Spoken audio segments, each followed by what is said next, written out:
Evening, everybody. Hope you are all well, and happy bank holiday to everybody. Happy King's Coronation weekend. I have a fantastic guest lined up for you boys and girls, ladies and gentlemen, tonight. And I know we've had a few weeks off from doing the podcast, but I have to say I'm coming back with a massive, massive bang because I am delighted to say that I'm joined by somebody tonight. And when the phrase die-hard football fan comes into conversations and into things on social media, there is nobody probably better qualified than the man who is alongside me right now, Matt Myszkowski, to talk all things Liverpool. Because Matt, you are so dedicated to the red half of Merseyside. We are talking home, away, even European games as well. So it's an absolute delight to have you on tonight talking all things LFC. But before we get into it, Matt, how are you, my man? Yeah, I'm good. Thanks for having me on. Looking forward to it. Home, away, Europe. You missed out kind of Middle East, and I'll talk about the World Cup Championship when I went to Doha, because that was one of my favourite away trips. But yeah, looking forward to it. So thanks for inviting me, and a good way to wrap up the bank holiday weekend. Yeah, no, absolutely. And yeah, an absolute pleasure, as I said, to have you on. So Matt, how long has your association with Liverpool sort of been? How long have you been supporting the red half of Merseyside? Yeah, I mean, I guess it's that standard answer, as long back as I can remember. But I mean, I do have kind of moments in my life that I remember watching Liverpool, and I wasn't born into a family that were huge football fans, so you kind of have to kind of make your own choice as a young boy growing up. And I guess, like a lot of people growing up in maybe London or maybe the Southeast, you probably kind of a certain era rather, you're influenced by television, and I don't make any apologies for that. And that's how it was. I was growing up in the 80s. Football on TV wasn't kind of like it is today. It was kind of one match a week, if that. There was a period of time, people of a certain generation won't even remember, there was television strikes for a while during the 80s that prevented live football coverage. So yeah, I was influenced by television. The first game that I remember watching was in 1984, and it was the Milk Cup final. And again, people of a certain generation won't have a clue what I'm talking about. It's the League Cup. So the League Cup for many years was sponsored by Milk, the companies that made milk, and it was called the Milk Cup final. And obviously it went through many different kind of names during the 80s and 90s. Things like the Ray Rumbelows Cup, I think it was called, for a period, and various other kind of random companies that I don't think even exist anymore. But I watched Liverpool play Everton, and during the mid-80s, obviously, the rivalry with Liverpool and Everton wasn't just kind of sharing a city, but actually were probably the two most successful teams in England at the time. And it would have been Europe, I think, if obviously Heysel hadn't have happened and the implications of that. So yeah, going back, again, it was when replays existed. And if I remember rightly, and it kind of blurs a little bit, I was only 8 years old at the time, but I think we drew at Wembley, I think 0-0, if I remember rightly. And I think it was a pretty poor game from memory. And it wasn't kind of like as it is today, or of kind of recent years, where replays were planned kind of 3 weeks later. It literally happened the Wednesday after. So within kind of 3 days, you were turned around and we played the replay. And I vaguely remember us winning 1-0, again, not in a particularly glamorous match. And that was my first real memory of watching it. That obviously would have been early, I think in 1984, as I said. The bigger game later that season for me came a little bit later when we won the European Cup against Roma. And again, that was 1984. I remember watching that at home and sitting in front of the TV watching that. And that was a crazy match against a very good Roma team who, by coincidence, the final was actually in Rome. So I don't think even Liverpool, in our most successful time that we were in the kind of the 80s and late 70s, we weren't given much chance of beating Roma in Rome. but we did on penalty. So there's kind of a really long answer to kind of the early stages of when I started supporting Liverpool. Yeah, no, that's an unbelievably good answer. And yeah, I think most people, or some people who might be watching or whatever, might not know football before 1992 and before the Premier League and things like that. So yeah, really good and good context and detail, I think, behind that answer. And boys and girls, if you are listening or watching, please feel free to drop Matt a question in the comments section. We will go through them at the end of the show tonight. So yeah, please get your questions in for Matt, and like I say, we will go through them at the end. And Matt, obviously you mentioned there about supporting Liverpool in the 80s, in the early 80s and things like that. What was the first game that you sort of remember going to as a young lad? So the first game that I went to was actually Liverpool v Crystal Palace back in the early 90s. And again, kind of really showing my age with a lot of my answers tonight, but it was something that doesn't happen today, which is you could turn up at the turnstiles and you could pay £8, £10, £12, whatever it was, and go in. It was kind of first come, first served. And I remember going to Selhurst Park to watch Liverpool v Crystal Palace in a League Cup game, and we lost midweek December. Me and a school friend were Liverpool fans. We talked about it, about going, and just decided to go. And yeah, I don't remember too much about the game. I was refreshing my memory before I came on, trying to remember. I remember losing. I remember Graham Souness being the manager. And it's only when I was looking at kind of the background to it that I remember someone called Mike Marsh scored the penalty for Liverpool. Mike Marsh didn't play that many times for Liverpool. Went on and played in the lower leagues quite a lot. But yeah, that was the first game that I went to away. And my first home game was watching Liverpool play Chelsea. And I think that was kind of like early 90s again, 93 maybe. And what I do remember about that game is that Craig Burley scored an own goal and a goal for Chelsea. We won 2-1. So I do remember that. They were the two first games I went to, home and away. And just, if you can, Matt, just give us a little bit of an insight into Anfield as a footballing arena. Obviously, loads of people speak about that iconic kind of atmosphere and things like that. How was that for you, seeing that for the first time against Chelsea? Yeah, it is a bit of a blur, if I'm being honest, and I do remember that day, and you kind of, it's really strange because the majority of the games that I go to Anfield now, I sit in the Kop, but I'm not a season ticket holder. I'm a member with full membership credit. So it means that I get a ticket to every game. It doesn't mean that I have my own dedicated seat. And you kind of, during those early years of going to games, you build up your credits, and you have to build up your credits by doing a variety of things to get you there.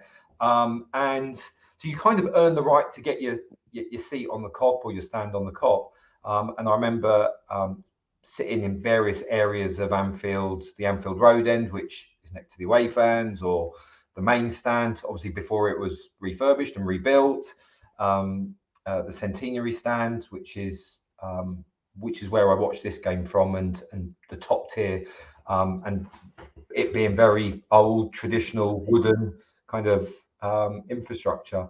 But remember it being loud, but probably not as loud as I expected it to be. And look, I don't mind admitting this. I think kind of that famous Liverpool atmosphere, it's like a lot of clubs now, kind of day to day, the Saturday to Saturday. It is hard sometimes to kind of continuously get up for it. It isn't as amazing as maybe kind of the myths around the Liverpool crowd is maybe seen. But those nights that are special and big, the European nights, the big games against the big teams, games where you need to come back from deficits, those moments happen, and that is magical. And I do believe at times that can be really unique. but the kind of the continuous Saturdays, and they're just games. They are games for everybody, and I think that's something, whether all fans admit it or not. For me, I think all games on a Saturday can just be quite mundane. They're just a game that you go to. You want to have a bit of a giggle with your mates, and you have a few beers and stuff. But yeah, those amazing atmospheres, I don't think are there game in, game out for any club, whatever anyone says. Yeah, no, I completely agree. And yeah, being a Spurs fan and season ticket holder myself, it definitely depends, I think, on the opponent and the nature of the game. And, you know, in terms of atmosphere, you know, I think fans are more likely to be up for those bigger games than, say, playing against a perhaps lesser team at home and things like that. I think there's so many things that influence it, though. I mean, I go to games with kind of midday kickoffs. They feel painful. They are. Everyone feels it's like it's too early. It feels too early. So there's so many things that influence the mood and the atmosphere in any ground, and Anfield's no different. Yeah, and I mean, you mentioned there, Matt, just you know, that you go to, or you know, want to see potentially friends and things like that when you're at games. And is that, you know, those are the types of people that you go with? Like, do you go with friends? Do you meet up with mates or people that you've got to know? Do you go with? I know you've got a couple of young children as well. Do you take them, or so like who do you go to games with, or is it a case of pick and choose? It's a bit of picking and choosing, if I'm being honest, and a variety of things contribute to that. And I think as me and my group of friends that go to the match get older and our family circumstances change with kids and jobs and lifestyles, it definitely changes. You're right, I have 2 young kids. I went to the game on Saturday, and both my son and daughter came with me, and that was great. They love it. It's not often that I get access to 2 spare tickets. Usually it's 1, and then it kind of starts the argument over whose turn it is to go. They're both very lucky. I mean, my daughter's 12, my son's 10. They've been to more matches by this age than I had by the time I was 18, arguably. So they're already a lot further along than I am. But they come to games when they can. There's a group of us that are around kind of where I live, Milton Keynes, Hemel Hempstead, that we kind of share driving responsibilities with, and quite happy to do that. The European aways and the away days for me are the ones that are probably the more sociable ones, where you're meeting up with friends that you probably don't see that often within the home environment. But the same crowd that goes to the away games, the European away games, are pretty stable. So it's great to see those consistently. Yeah, no, it's wicked. And I like the fact that you have like a group that want to try and share, like you said, driving responsibilities and things like that. I think that is almost the side of football that I think everybody pretty much missed, especially when COVID hit. It was that kind of real social aspect about football. I know I certainly missed it with the people that I sit with at Tottenham, and, you know, going back, it was, you know, it was just a great feeling just to catch up with them again. Like you say, circumstances have probably changed at that point with jobs and things like that. And I think people miss that, or don't necessarily understand that kind of social aspect of, you know, just going to football. I think it is definitely more than the 90 minutes on the football field. Yeah, most definitely. And Matt, you mentioned obviously that you sometimes go to games with different people, but do you in particular have any sort of rituals or superstitions, you know, like a lucky shirt, lucky pants, socks? You know, you have to get into the ground at a certain point or potentially watch a warm up, or no, nothing really. I've got a variety of t-shirts that I wear. I'm quite happy. I like going into the ground early. I have to admit, I'm someone that, I know a couple of my mates would rather kind of hang around the pub until kind of the very last moment. That's just not me. I'm quite happy going in. I like kind of watching the warm-ups and that side of it. Maybe that's a bit of the football coach in me that likes kind of taking a little bit of interest in that.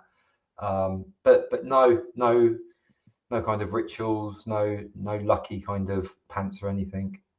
No, that's fine. Yeah, I think obviously in the time that I've done the podcast and stuff, you hear some weird and certainly wonderful things. I think it's always nice to hear people's different match day like routines and things like that. So yeah, just thought I'd ask the question there. And Matt, I know you've been to a lot of games as a Liverpool fan. If you could pick one, and this is going to be really, really difficult, but pick the best one that you've been to. For me, it will be beating Barcelona 4-0 at Anfield in that European Cup semi-final. I'm lucky that there's a lot of amazing games that I've been to. Finals. I mean, I have to admit, one of my favourite experiences was actually going to Kiev. I loved Kiev, and obviously seeing what's happening in Kiev at the moment isn't particularly nice. Bearing in mind it was only probably 5 years ago that we were, probably a little bit longer, that we were in Kiev having a great time with great people. It was a great experience. But in terms of football and a match and a moment, yeah, that game would take some beating. Yeah, and talk to me about your feelings going into that particular night, because there was a big deficit that had to be turned around from a Liverpool perspective. I think, was it 3-0? Yeah. 3-0 down from the first leg at the Nou Camp, and the Messi free kick, which I think still gets shown today and it is an unbelievable strike in itself. But were you feeling confident going into that game that something special was going to unfold at Anfield and it was going to be a special night?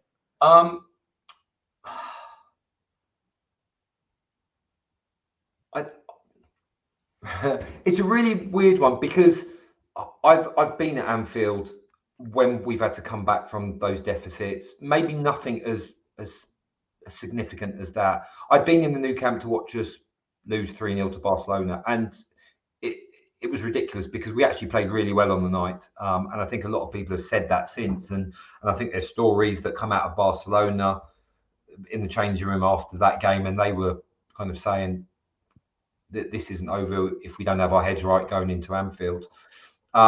So did I really think it was going to happen? Probably not.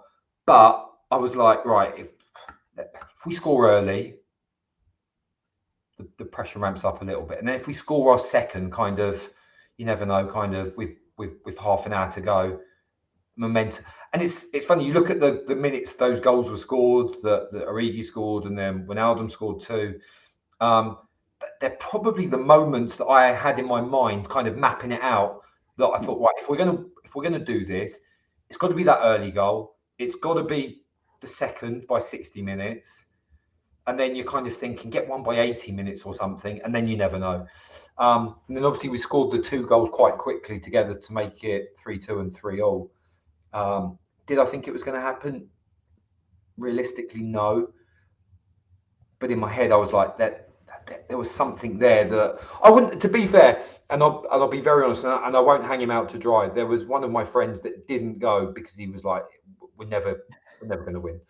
And the reason that's so significant is because if he didn't stay at home, then we would have paid extortionate costs for flights. But because he was at home, as soon as that 4th goal went in, he was booking our flights to Madrid, and we got a very good price on them. So there's a benefit in there as well. But yeah, I went to the game. So for me, I had belief and hope that something could happen, and it did. Yeah, and I believe it's the 4-year anniversary of that particular game where Trent decided to take a corner quickly. Yeah. And the rest is history. And yeah, as a Spurs fan, it's today is Happy Lucas Moura Day as well to any Spurs fans that are watching, because it is the anniversary of what happened after. Yeah. And we all thought that the Liverpool comeback was unbelievable, and we never thought we'd see that again. And I think, with me being a Spurs fan, I think we've trumped it, unfortunately, with the comeback that we had the night after. But Matt, from the best game, which is going down definitely in folklore, to possibly the worst that you've been to as a Liverpool fan. Yeah, it's probably for a very different reason, and I don't want to kind of bring the tone of the session down, but Paris last year was horrific for the Champions League final. And I did go. I've got a friend who's at university in Northampton, and he's making a kind of a documentary as part of his degree about what happened in Paris. And I spent some time a couple of weeks ago with him, kind of recalling it, and it was pretty. He was there as well, and it was pretty tough to go through exactly what happened. And I think unless you're a Liverpool fan that was there and around the stadium, I don't think you can truly appreciate how horrific that experience was. So for me, it's not really a match as in 90 minutes of what happened, but it's a situation for me that was pretty scary and not nice to be part of. So that's the one that really sticks out for me. Yeah, no, I can obviously completely agree with you on that. I think it was more than a football match is what it sort of turned into. And then seeing in the coming days afterwards, obviously I follow you on social media and you were very vocal and passionate about what had actually happened that night as well. I won't make you go into it again, because I know it's quite a touchy and a difficult subject to go into, so I won't let you go into it into too much detail. So Matt, the next question is a little bit of a two-parter because I had it down as well, but somebody has also commented a similar type of question. We're going to go for your favourite player of all time in you being a Liverpool fan.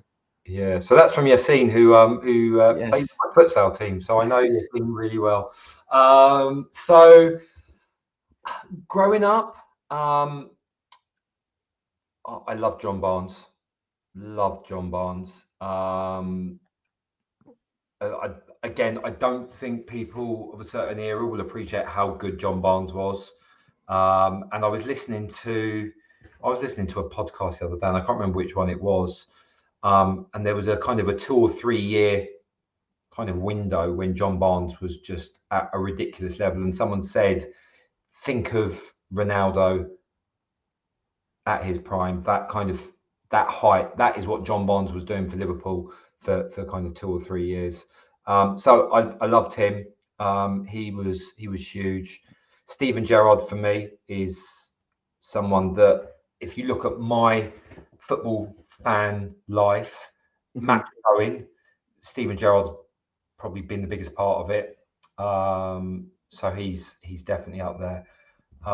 They're the two that probably stick out. I have to admit, if someone said to me my favourite team, the team of kind of the last few years with Klopp and Salah and Mane and Firmino at his peak, and that team it has been an amazing team to watch. But two players for me, John Barnes kind of as I was growing up, and then Gerrard for me as a match going fan. Yeah, no, I didn't get a chance to see John Barnes. I'm a bit too young for that, but certainly you've seen Steven Gerrard, and unbelievable player. Seen him come on at White Hart Lane, and I think we were cruising 1-0 at one point, and he's come on and completely changed the game. I think there was one where he's picked the ball up in and around the sort of halfway line, got it on the half turn, slid in Michael Owen, goal. And then he was involved in the other goal as well, and he's just completely flipped the game on his head. And that was when he was, just sort of coming into the Liverpool team. I know that because he was wearing number 17 at the time. Yeah. Not his iconic number 8 shirt. But yeah, Steven Gerrard, having seen him live, unbelievable player. And obviously one of the best, I think, midfielders that England has probably produced. When you speak about all-time greats as well in the Premier League, Gerrard's name, I think, is always in certainly the top 5 in particular. I think his ability to just grab a game by the scruff of the neck and change it on his own was remarkable. Yeah, I agree. For me, generational talent, amazing player. Yeah, no, completely agree. And from favourite of all time to your current favourite player, you might have a few to choose from, but if you could pick one for us, that would be great. Yeah, I mean,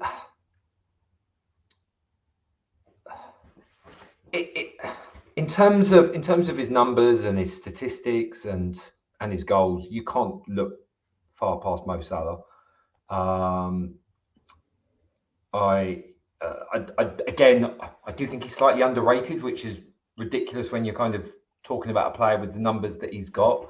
I think he's an amazing player. Massive fan of Alisson as a goalkeeper. I still play football. I'm not a goalkeeper, so I have no real reason to kind of look at him and go. But I just think, in terms of the goalkeepers that Liverpool have had over the last kind of 40 years of being a fan, Premier League goalkeepers, I just think he's an amazing goalkeeper. But there's been lots of players that I love watching. But Firmino on his day, just the tricks and flicks and the vision. Massive fan of Bobby. Mane was just a beast of a player. Yeah, I mean, you can go through that kind of team from kind of that Champions League winning team, the league winning team. I'm a massive Jordan Henderson fan, which I know kind of splits opinions across not just the Liverpool fan base, but football generally. I think what he's done as a captain, coming in after Gerrard, is just amazing. But I'd probably go towards Mo Salah.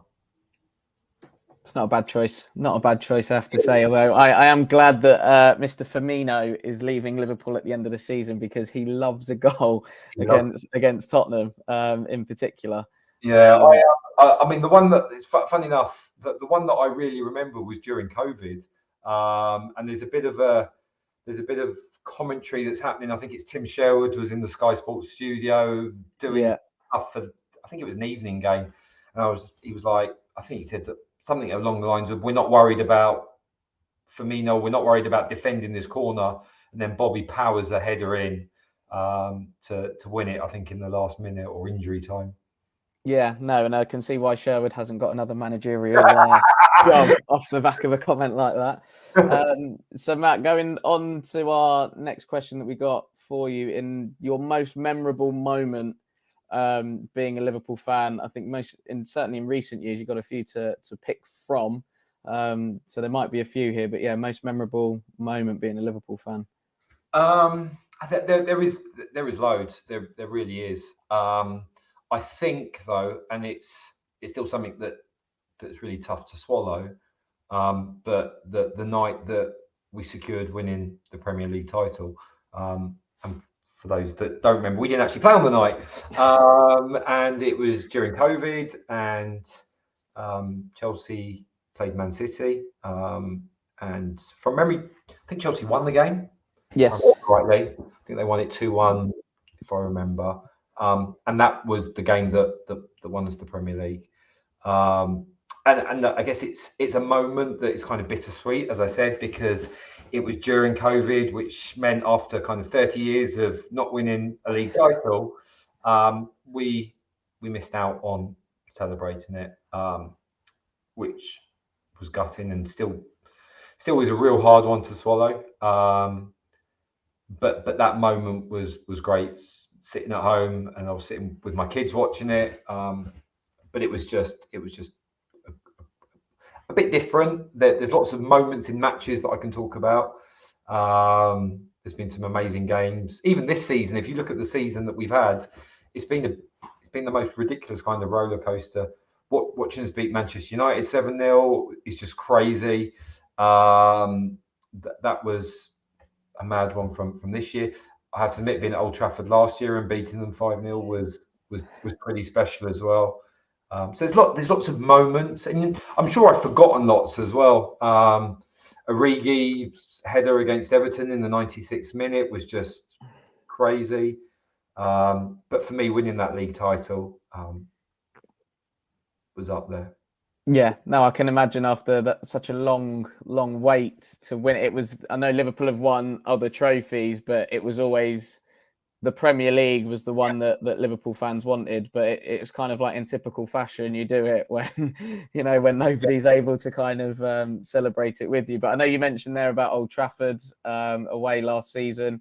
Were you the one that got Ollie's at the wheel going in the away end? It wasn't me that got it going, but it was pretty relentless for I wouldn't say for 90 minutes, but quite early on in the first half, and it was pretty surreal that day. We were excellent on the day, and yeah, that was a good day. always a good one to win, and I Yeah. think so convincingly as well at the home of one of your biggest rivals as well.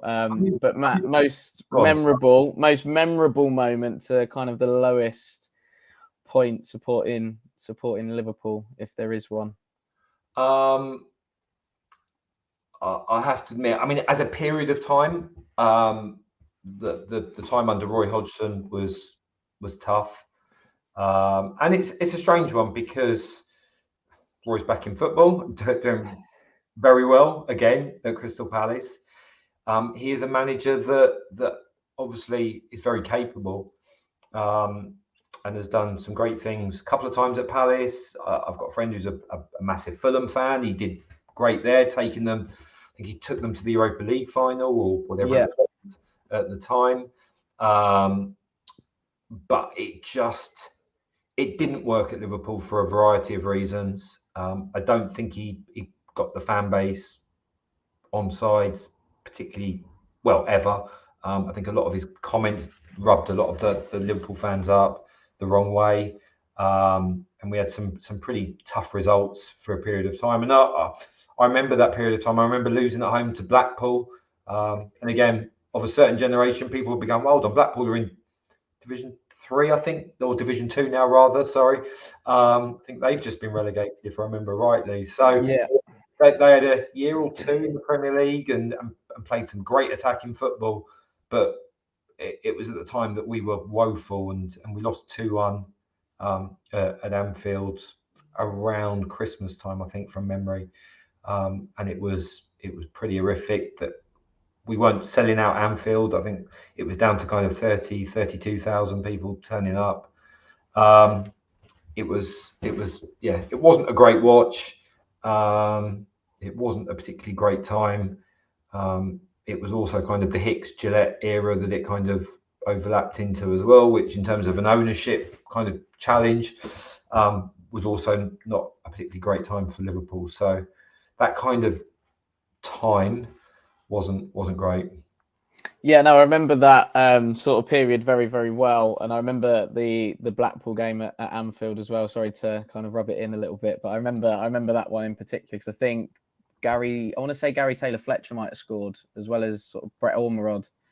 I want to say those two might have scored if memory serves me right. But that's I'm trying to forget about it. Well, I was watching Premier League years on Sky. I think that's what's done it. And you mentioned Roy then as a bit of a tough period. Would you say that he is sort of the worst manager that you've seen at Liverpool in your lifetime? Yes, but I think that's a really harsh. There'll be people around me that will be Liverpool fans that know me and around me that won't kind of appreciate me kind of defending him. It just wasn't a great fit. He's clearly a manager that is, as I said, is capable. But saying he's the worst manager, yeah, he probably was for Liverpool. He just wasn't a right fit. And I think all clubs have had managers like that on the surface. And I remember I was listening to a podcast about this recently as well, and I think quite a few fans were kind of like, okay, we'll go with it. We'll see what he's like when he was announced. As I said, we were in a bit of turmoil at the time with ownership. It looked like an experienced manager, safe pair of hands kind of thing was a sensible choice on the surface, but it very quickly turned into a real bad fit. I know that, as I said, there were a few comments he made. He was kind of very familiar with Alex Ferguson, and he kind of treated him like royalty. And obviously, when you're kind of Liverpool, Manchester United, you don't want to see your manager kind of being so warm and welcoming to someone from one of your most bitter rivals. Yeah, no, definitely. But I'm going to hopefully try and cheer you up now, Matt, because we're going to go from the worst to the best. I have a feeling a certain German individual might get a mention here, but yeah, the best manager in your lifetime. Jurgen Klopp. Jurgen Norbert Klopp. What a man. But more than just what he does to get a team playing on the pitch, I think if you look at where Liverpool were when he took over, the club was quite disjointed. The fan base was slightly disconnected.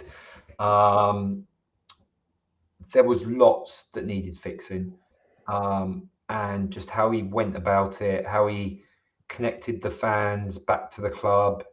And he's a modern day Shankly. And if you know your Liverpool history, Shankly was the one that really set the foundations to build what Liverpool is today. And Klopp is very much a modern day Shankly in terms of what he did, how he goes about it, the relationships he builds with his players, with the fans. And we've played some great football. And look, he's had a tough year. We've had a tough season. I don't think he's kind of devoid from criticism when he gets things wrong. And I think he's got things wrong this year. But in terms of a manager, there's no one else that I would rather have in charge of us going into next season. Yeah, no, definitely. I think the job that he has done at Liverpool has obviously been nothing short of incredible. But I think the thing that strikes me with Klopp is he is almost the voice of the people. Yeah. And it's almost, I get that sense that when he's on and anything that he says, every single Liverpool fan will take everything that he says and grasp it. And it's like, right, Jurgen said, I've got to behave when it's COVID, so I've got to behave. And I can't go out to street parties in COVID because Jurgen has told me. He's a bit like your dad's kind of giving you a bit of a telling off or whatever. I think you're right. I think that's exactly how it is. I think generally Liverpool fans hang on to every word he says. He just commands that kind of presence and attention. I kind of made kind of comments over the last few years about on social media. He would make a great prime minister. He's that kind of. I'm not sure everyone would vote for him, but I would. I just think he's someone that he gets a lot of the challenges that people are facing from a social kind of environment, from a financial environment, and then he's just a very good football manager. Yeah, no, I agree. And I think, obviously, being a Spurs fan, we had this thing at one stage where the only MP we could trust was Mauricio Pochettino when everything was going on in Parliament. But yeah, I think similarly with him and Klopp, they came in, got the club straight away, united everybody. Like you said, Klopp had a lot of work to do. So did Poch at Spurs, and effectively they both did it. To a certain degree. I think Klopp's had a bit more sort of tangible success in terms of the trophies and things like that. But again, like I say, the man that I still call Gaffer, and I'm still hoping he comes home, again, did, I think, an equally similar job. And I think for Spurs fans, it annoys us because I think Tottenham and Liverpool at one stage were sort of neck and neck, competing for top four and everything like that. And it was like, right, are we going to stick or twist? And Liverpool twisted and we stuck, and we kind of find ourselves both in situations that we've been in ever since. The tipping point for both clubs, arguably, was that Champions League final. Yeah. Irrelevant of the result, Klopp was back, Poch wasn't. Yeah. And the fortunes of both clubs arguably went in different directions. And for me, it's probably that moment, and I'm not telling you how to feel, but as a Spurs fan, it was that moment that I'd be like going, that's where we lost it. That's where the momentum stopped, and not really kind of ever got back on track yet. Yeah, no, I think coming out of the Champions League final and after the final whistle, I was really gutted because for me it was almost like that was it. But I was getting loads of messages from people that I know who are Liverpool fans going, "Look, Wes, don't worry. You're on a good track. This was us 12 months ago. You know, you've got a great manager, great team. Sadly, 5 years down the line, we have regressed really hard and fell off a cliff." And I had a very similar conversation. So I think, as I said, I didn't actually get a ticket to the Madrid final. The two finals either side of that I did.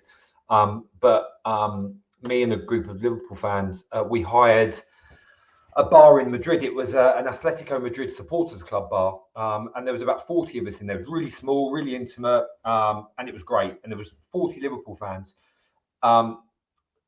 just before kickoff, I think, if you like hour or so before kickoff, we were outside. There were a few having cigarettes outside, and two Spurs fans were like, "Oh, you showing the game?" And we're like, well, "It's kind of booked." And they're like, "Oh, there's only two of us. Can you let us in?" I was like, "It's Liverpool fans." They were like, "No, we'll be sound." So these two Spurs fans came in and watched the game with us, and I remember having a conversation with them afterwards. Exactly that. This isn't necessarily the end. This is the starting point if you want to build on it. Not knowing obviously what was going to happen with Spurs and Poch afterwards. Yeah, no, definitely. And yeah, Matt, moving on from Madrid, because it still hurts. But your favourite ground that you've been to? Now, I know you follow Liverpool home, away, Europe, and you mentioned the Middle East as well. Yeah. But yeah, excluding Anfield, your favourite ground that you've been to? That's a really good question.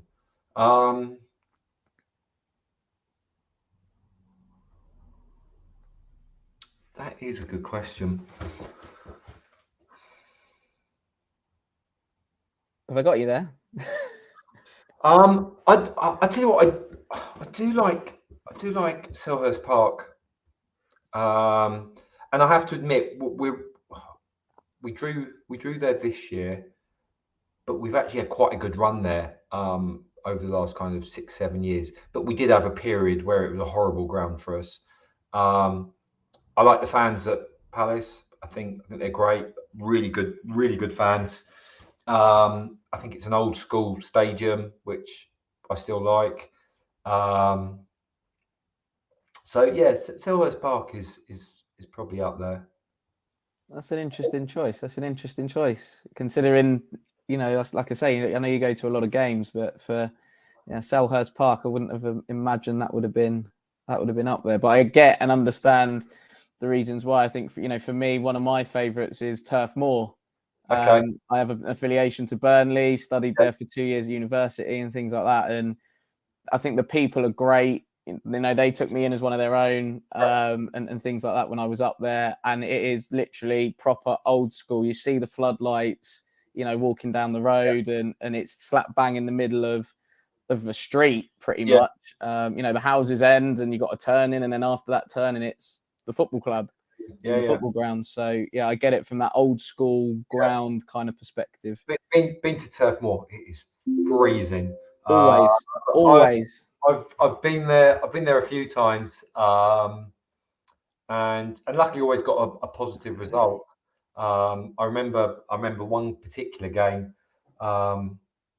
Ragnar Klavnan scored the winner in injury time to win 2-1. I think that was around Christmas. It might be New Year's Day, the day after New Year's Day. Yeah. So yeah, always had some positive results, but it's always been cold, wet, and miserable when I go there. Yeah, I had that, and that was in the summer. Exactly. So yes, Selhurst Park is probably the one that I'd call out. I've had some lovely, great moments at certain grounds. I like going to Porto, but we always do well at Porto. Had some pretty big wins over kind of the last 5 or 6 years there. I think other places. Yeah, probably Selhurst Park is the one that I like. Yeah, no, that's wicked. But from your favourite to the least favourite, where you think, just get me out of here, this is an absolute dive. What would you go for? I'm going to upset someone, aren't I?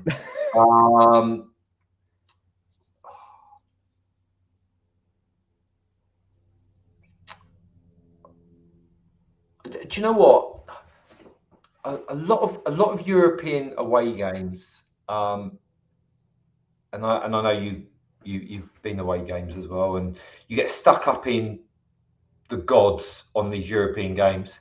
So you go to these what are iconic stadiums, the Nou Camps, the Bernabeu, the Allianz, and you're stuck up in the worst viewing position with a stupid net in front of you that blurs your view. So I can call out any of these iconic stadiums and say they're all not great experiences to watch football in. I'm going to be really predictable though. I'm going to say Stoke. I remember. I genuinely have been to Stoke on a Tuesday night, and it was the coldest I have ever been in a football stadium. There's a couple of grounds that have also been really cold. One is the Stadium of Light, Sunderland, and one is Burnley. But Stoke was the coldest. I remember just being absolutely numb to my toes. It was just bitter. We did win, but yeah, as a stadium, I just remember always being cold there. Yeah. I haven't actually done the Britannia or Bet365. I haven't done Stoke away yet. It's definitely on my to-do list. I think one that stands out for me is Wolves away is definitely up there in terms of, I don't think the ground is any bad or anything like that. I just think the experience you get as an away fan is horrendous. I think you're on the side. It's just difficult view. Can't generate atmosphere in the away end. Usually when you go to an away game, you have a little sing song and things like that. But yeah, it's not the best away experience, I would say. Wolves. I think I would say I'd say exactly the same reasons for Wolves. I think any ground where the away fans are stuck on the side just doesn't add to the atmosphere. Funny enough, I went to Wolves this season for a cup game. I can't remember if it was League or FA Cup. And because it was a cup game, we actually got one of the short ends as well. So for the first time at Wolves, I was actually on behind the goal. And had a great view of Harvey Elliott sticking it in the top corner. But there we go. Yeah, I think I remember that game. There was a famous incident that happened in a BBC studio that particular night, which was quite comical. So Danny Murphy handled it rather well. Is probably the best way I can say. And Matt, just to sort of wrap it up, your hopes not only for this season but next season as well. And then also another question here: what do Liverpool need to do next season to perhaps win the Premier League? Hopes for this season, whether they're realistic or not, I'd love us to obviously sneak top four. Realistically, I think we're going to run out of games. So for me, it's get through this season. I have to admit, it's been a pretty tough, unenjoyable season. I think the fallout from Paris into the early part of the season, both as fans and players, and then it's just been one thing after another. It just hasn't been a great season. So if we sneak top four, brilliant. Realistically, I can't see it happening. And then for me, it's about building for next year. Who do we need? What do we need? I think there's a few players that we're being linked with. Alexi McAllister from Brighton seems to be getting a bit of momentum. That would be positive. I don't think you need to go further away from Brighton and take Casado while you're there as well. And apparently James Milner's on the verge of joining them. So it sounds like a fair spot, James Milner for McAllister and Casado. So that'll be a good starting point for kind of preparing for next year. So I guess that question around kind of what do Liverpool need for next season, for me, 3 midfield starters. I think we're going to lose at least probably 3 midfielders this year. I think Milner, as I said, has announced that he's leaving. I think Oxlade-Chamberlain and Keita will both leave. Their contracts are up. I think they've been offered contracts, but on reduced terms. I think they'll both go as well. Massive fan of Henderson, but he's probably not what we need going into next year. Fabinho, I think massive fan of him, but I think the drop off this year has been pretty significant. So for me, it's 3 starting midfielders, and I think we've probably got to look for a new another centre back. I think the injury problems that we seem to pick up across all 4 of those defenders now, the 4 centre backs, Gomez, Matip, Konate and Van Dijk. I think there's been a bit of a drop off with Van Dijk. I hope a rest during the summer is all he really needs to get back to the level he's at. He's not old by any stretch of the imagination, so I think he can get back to the levels he was at. but I would think another centre back, and maybe someone like Joel Matip moving on now that he's kind of 32. They would be the 4 players, I think. I think our attacking kind of 5 or 6 players that we've got are as good and as potent as probably anything in Europe. I think we've got strikers there that will cause problems for any team. But we just need to tighten up at the back and become a little bit more resilient and tougher to break down in midfield. And it'd be interesting to see where Trent ends up playing next year. Didn't kind of mention him in my kind of favourite players. Again, I think he's an amazing player. We all know his challenges with defending, but I don't necessarily think that's necessarily always him. I think it's the formation we play and the tactics we play that sometimes exposes him, that highlights maybe his weaknesses. But going forward, I think he can be the equivalent of De Bruyne in terms of picking passes and his range of passes. So for me, it all depends a little bit in terms of what's in Jurgen's head, in terms of what that team looks like going into next year and formation. But 3 midfielders, a centre back. Sounds easy, doesn't it? Yeah. We've all played FIFA and Football Manager. But no, Matt, that kind of wraps it up for us tonight. I have to say, it has been a massive joy and a massive pleasure to have you on with us tonight. And before you go, just tell the people who are watching where they can find you doing your thing. Yeah, Twitter's probably the best one to find me on. I do have a few accounts, so make sure you find the right one. Otherwise, you'll end up listening to me talk about software in my professional life, or football coaching or futsal coaching in another part of my life. So the Twitter account, I think, is at MyszkowskiMK. That's the best place to find me and tell me I'm wrong in everything that I've said today. Brilliant. Right. Boys and girls, like I say, that is it. That concludes a podcast. Another one done, another one down. Like I say, feel free to hit the like button, comment your thoughts on the show afterwards as well. And don't forget to hit that subscribe button, turn the notification bell on so you know every time that we are doing a show. We have a cracking one next week as well. A little bit different. We'll be talking all things football coaching next week as well. So that will be a really good one. But for now, take care and see you very soon. Thanks, Wes. Bye.